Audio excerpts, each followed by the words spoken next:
Namun demikian, secara umum emas merupakan salah satu jenis investasi yang aman dan menguntungkan. Berikut saya jelaskan bentuk-bentuk investasi emas yang penting Anda ketahui. Pertama, dalam bentuk emas perhiasan. Jenis investasi ini tidak cocok bagi Anda yang memiliki tujuan berinvestasi. Anda akan kesulitan memperoleh keuntungan yang besar dari emas perhiasan yang ingin Anda jual. Terlebih lagi seperti penjelasan saya sebelumnya, Anda tidak hanya membayar harga emas saja, tapi juga harus membayar ongkos pembuatannya. Biasanya, toko emas tidak mau membayar ongkos pembuatannya ketika dijual kembali kepada mereka. Investasi emas dalam bentuk perhiasan lebih menguntungkan bila tujuannya jangka panjang. Misalnya untuk biaya anak masuk kuliah dengan jangka waktu di atas 10 tahun. Apabila Anda tetap ingin berinvestasi emas, pilihlah emas perhiasan 24 karat, karena kemungkinan untungnya jauh lebih besar. Yang kedua, berupa koin emas. Biasa juga disebut dengan koin emas ONH atau ongkos naik haji. Jenis ini dipilih karena memang diharapkan menjadi alternatif investasi bagi Anda yang ingin mempersiapkan biaya ibadah haji. Investasi ini sebenarnya sama dengan investasi emas lainnya.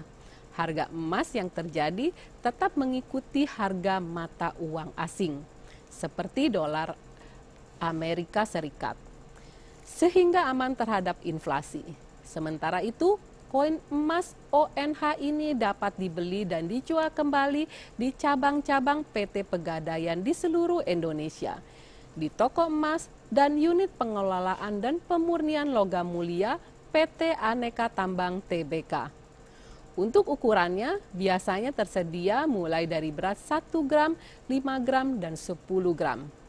Harga 1 gramnya sekitar Rp394.000.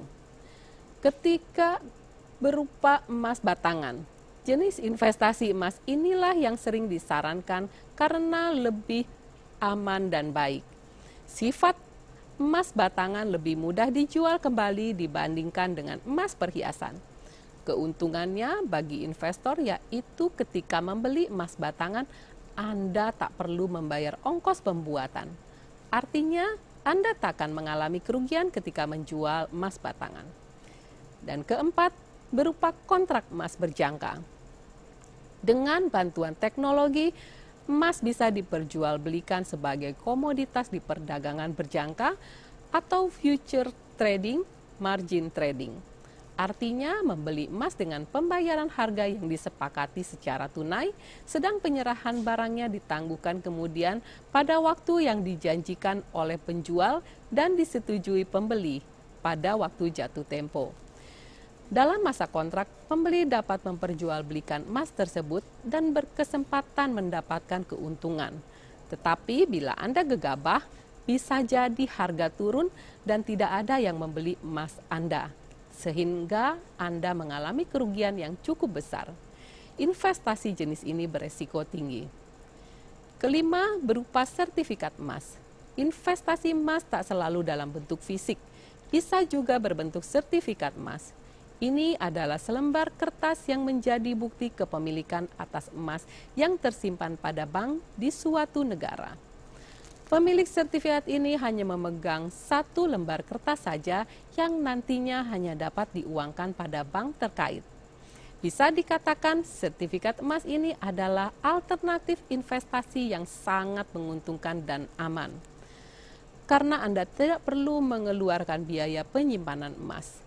Berbeda dengan investasi emas dalam bentuk fisik yang memerlukan biaya penyimpanan di safe deposit box. Dan terakhir, berupa saham pertambangan emas. Maksudnya Anda bisa membeli saham yang dikeluarkan perusahaan pertambangan emas. Ini bisa Anda pertimbangkan karena bila keadaan pasar emas sedang positif, harga saham yang dikeluarkan perusahaan pertambangan emas biasanya akan bergerak lebih cepat daripada harga emas fisik. Meski menguntungkan, namun Anda tetap harus mengetahui resiko yang muncul. Untuk itu, ada baiknya Anda mempelajari investasi saham terlebih dahulu, agar tak kesulitan mengikuti perkembangan saham pertambangan emas Anda. Perusahaan pertambangan emas yang sahamnya dijual di pasar modal saat ini yaitu PT Aneka Tambang Tbk. Nah, Mbak Alia, semoga penjelasan saya cukup memuaskan Anda. Selamat berinvestasi. Sahabat uang Anda, sekarang saya akan membacakan email terakhir Anda. Email kali ini datangnya dari Bapak Ibrahim, Tangerang. Bu Rina, saya ingin sekali memiliki investasi di reksadana. Saya sudah membaca informasi terkait jenis investasi ini. Namun demikian, saya masih belum mengetahui resikonya. Mohon penjelasannya. Pak Ibrahim, senang sekali membacakan email Anda hari ini. Yang Anda lakukan sudah tepat. Galilah informasi sebanyak-banyak terkait jenis investasi yang ingin Anda miliki. Pak Ibrahim, reksadana merupakan salah satu jenis instrumen investasi yang saat ini menjadi pilihan banyak investor. Mengapa? Selain tidak harus memiliki banyak dana untuk memulainya, investasi jenis ini dianggap cukup menguntungkan. Di reksadana, Anda dapat memulai berinvestasi dengan uang minimal Rp100.000. Dari segala kelebihannya, berinvestasi di reksadana tetap mengandung resiko. Beberapa faktor resiko di investasi ini antara lain, yang pertama, resiko menurunnya nilai aktiva bersih atau NAB. Ini disebabkan terjadinya penurunan harga pasar yang terus-menerus terhadap instrumen investasi yang dimasukkan dalam portofolio reksadana tersebut dari harga pembelian awal. Yang kedua, resiko likuiditas. Potensi resiko likuiditas ini bisa saja terjadi apabila pemegang unit penyerahan reksadana pada salah satu manajer investasi tertentu ternyata melakukan penarikan dana dalam jumlah yang besar pada hari dan waktu yang sama. Hal ini beresiko menurunkan NAB secara tajam. Yang ketiga, resiko pasar. Resiko ini didorong oleh situasi ketika harga instrumen investasi mengalami penurunan karena menurunnya kinerja pasar saham atau pasar obligasi secara drastis. Dan terakhir, resiko default. Maksudnya resiko jenis ini tidak dapat diantisipasi oleh manajer investasi sekalipun. Resiko default dapat dialami apabila pihak manajer investasi tersebut ternyata membeli obligasi milik emiten yang mendadak mengalami kesulitan keuangan, sehingga pihak emiten tersebut gagal membayar kewajibannya. Padahal resiko default terjadi, kinerja keuangan perusahaan emiten masih baik-baik saja. Demikian penjelasan saya, Pak Ibrahim. Semoga menjawab pertanyaan yang Anda sampaikan tadi. Sahabat uang Anda, ada beberapa kesimpulan yang ingin saya sampaikan terkait topik hari ini. Pertama, sebelum Anda memulai investasi, sangat penting bagi Anda untuk belajar tentang berbagai jenis investasi yang ada, memahami resikonya, dan memperhatikan tren masa lalu juga. Ketika Anda bersenjata dengan pengetahuan, Anda memiliki kesempatan yang lebih baik dari investasi yang Anda pilih. Anda dapat mengantisipasi dan mengurangi faktor resiko yang terjadi dengan menerapkan strategi investasi tertentu. Apa yang Anda tidak bisa lakukan adalah menemukan hal yang pasti dalam investasi. Tentu saja jika Anda tidak mau resiko yang besar, pilihlah tabungan di bank bagi investor tipe konservatif. Kedua, investasi yang ideal adalah jenis investasi yang memiliki persentase keuntungan yang tidak terlalu besar dan tingkat resikonya juga kecil. Investasi ini memang cukup aman, tapi jangan harap Anda bisa menjadi orang kaya dari jenis investasi ini. Sebenarnya ada cara lain untuk membuat investasi ini semakin menguntungkan. Berapapun hasil yang Anda dapatkan dari investasi ini, Anda tidak boleh mengambilnya untuk kepentingan pribadi. Hasil investasi tersebut harus digunakan kembali untuk berinvestasi. Dengan hasil yang digulungkan kembali, Anda bisa menikmati bunga berbunga. Jika Anda tidak bisa memutuskan pilihan Anda sendiri, Anda bisa menggunakan jasa keuangan.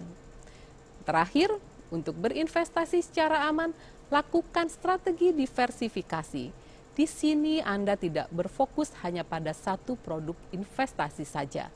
Jika Anda hanya berharap pada satu jenis investasi seperti logam mulia, resikonya menjadi cukup besar.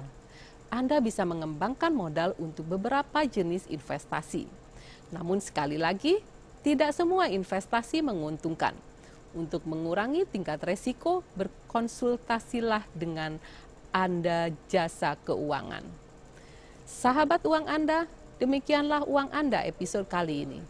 Mudah-mudahan penjelasan saya dapat membantu Anda dalam mengelola keuangan dengan lebih baik lagi. Bila Anda ingin mengajukan pertanyaan, kritik maupun saran, silakan kirim ke alamat email kami info@uanganda.or.id atau bergabung dengan grup Uang Anda di Facebook dengan alamat Uang Anda atau follow kami di Twitter di @uanganda. Kami akan memberikan souvenir berupa buku Uang Anda bagi setiap penanya yang mengirimkan pertanyaan paling menarik. Pada kesempatan ini pula, atas nama redaksi Uang Anda, kami mengucapkan selamat Hari Raya Idul Fitri 1433 Hijriah. Minal aizin wal faizin, taqabbalallahu minna wa minkum. Sampai jumpa lagi di hari dan jam yang sama hanya di TVRI. Uang Anda, kendali di tangan Anda.